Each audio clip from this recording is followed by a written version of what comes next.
Donc très intéressant cette nouvelle fonctionnalité de Photoshop, le remplissage avec script. Si vous ne connaissez pas ça, vous êtes obligé d'aller utiliser des logiciels gratuits ou payants sur le web. Pour faire ça, envoyez votre image sur le web et ils vous font des choses comme ça, des transformations d'une image en motif. Mais si vous avez Photoshop sous la main, pourquoi pas? Alors j'enlève l'œil en face du calque là, je vais créer un nouveau calque. Voilà, et vous allez pouvoir tester d'autres remplissages, d'autres scripts. Remplissage aléatoire. Ah oui, remplissage aléatoire, pourquoi pas, mais cette fois-ci en cochant l'option faire pivoter le motif. Voilà. Très intéressant pour faire un effet dynamique.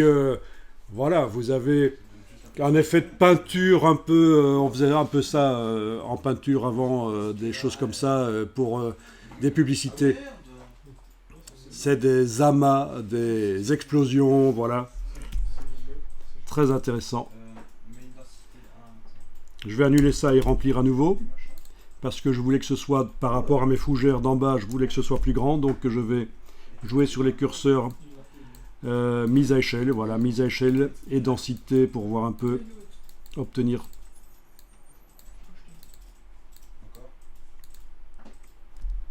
Voilà, mise à échelle et densité. Alors, je vous dis tout de suite, si votre motif était super grand, si on l'avait laissé, si on ne l'avait pas réduit à 25%, le réglage des curseurs ici serait beaucoup plus difficile. Parce que vous auriez un motif qui est un peu hors norme, point de vue dimension. Et donc là, on a quand même un motif qui est assez correct au niveau dimension et c'est pas trop difficile. J'annule encore, je vais à nouveau remplir. C'est pas toujours évident de voir hein, ce que ça va donner. Ok. Alors, on n'est pas obligé de mettre les fougères. Je peux très bien créer un nouveau calque que je mets tout en bas, dans lequel je vais mettre un dégradé par exemple.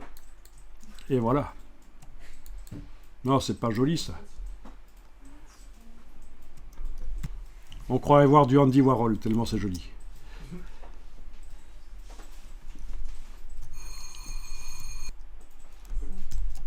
Ok, inversé. Je retrace. Ouais.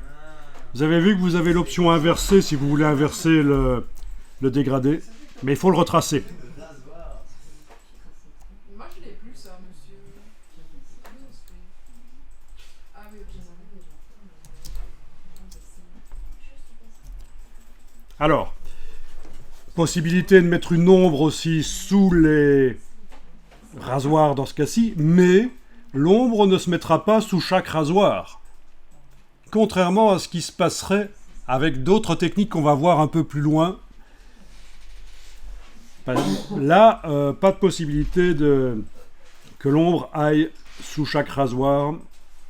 Et dans Illustrator aussi, on peut mettre une ombre sous chaque élément. Et là, vous voyez ce que je veux dire. Si je mets une ombre sur le calque ici, ça va faire quelque chose d'un peu bizarre. Et là, dans ce cas-ci, il aurait peut-être fallu que l'ombre fasse partie du rasoir avant de le transformer en motif.